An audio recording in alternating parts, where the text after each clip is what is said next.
जय श्री राम जी। आप सभी का द कथा लोक में और हनुमान चालीसा को सरल भाषा में समझने के डे 4 में हार्दिक स्वागत है। आज हम दूसरी चौपाई हनुमान जी की उसके ऊपर हम चर्चा करें।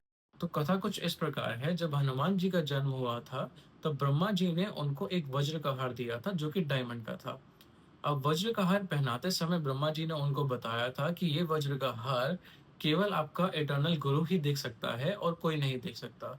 तो वो अपने आजीवन में हनुमान जी उस वज्र के हार को पहन के घूमते हैं, परंतु एक दिन जब सुग्रीव जी उनको बताते हैं कि हमारे यहाँ पर दो सन्यासी आए हैं जिनको हनुमान जी देखने के लिए जाते हैं, तो उनमें से राम जी के सामने जब हनुमान जी आते हैं तो वो एक ब्राह्मण के वेश में होते हैं, जिसको राम जी एक बारी में ही पहचान लेते हैं। कहते हैं कि ऐसा कौन सा ब्राह्मण है जो इतना डायमंड का इतना सुनहरा वज्र का हार पहनता है, जिसको देख के हनुमान जी बहुत खुश, क्योंकि अब उन्हें अपना गुरु मिल चुका था, जिनके वो दूत बन चुके थे। इसलिए कहते हैं कि वे राम जी के दूत हैं, इसलिए उनको रामदूत भी कहा जाता है।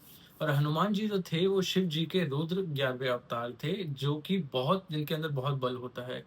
इसलिए उनको कहते हैं कि रामदूत अतुलित बल धामा, जिसमें बहुत सारा बल है।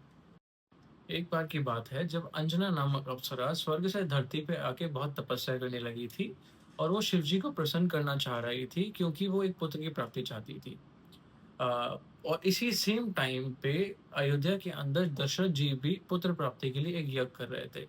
यज्ञ कर समाप्ति के टाइम पे उनको एक प्रसाद मिला था, जिनको ग्रहण करते ही उनको एक दैवीय पुत्र की प्राप्ति होने वाली थी।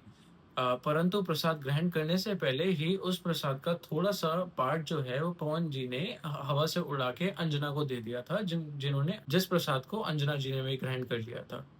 इसी के बाद ही अंजना जी को एक दैवीय पुत्र की प्राप्ति हुई थी, इसलिए उनको कहा जाता है कि अंजनी पुत्र पवन सुत नामा, कि वो अंजनी के भी पुत्र हैं, वो पवन देव के भी पुत्र। तो इस कथे से तुलसीदास जी हनुमान जी की केवल पहचान नहीं बता रहे, परंतु उनकी जो जन्म से रिलेटेड जो भी दिव्य कथाएं थी, उनका जन्म कैसे हुआ और कैसे उनको देवी प्राप्ति हुई, वो उसके बारे में भी बता रहे हैं।